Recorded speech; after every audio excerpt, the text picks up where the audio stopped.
We have to understand pharmacokinetics, which is how the drug moves in the body. In other words, what the drug does to the body.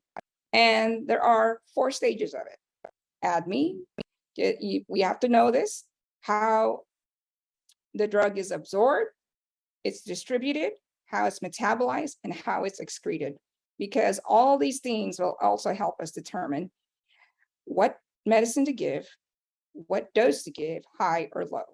So I just put the list of drug metabolism genes, the CYP and a UGT, and it's useful, yes. But it's only half of the picture how you use genetic testing. Unfortunately, 90% of my colleagues are just thinking about pharmacokinetics and going through the list of drugs on the line saying, well, if that doesn't work, try the next one. But I want to flip the script and look at pharmacodynamics. And pharmacodynamics talks about the effects of the drugs and their mechanism of action. In other words, what the body does to the drug.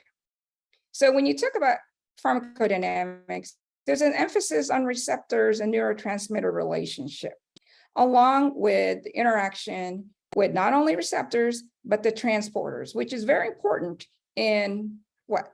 SSRIs, right? Because that's the mechanism of action of SSRIs. It blocks that. And so in a sense, that's what keeps the serotonin around.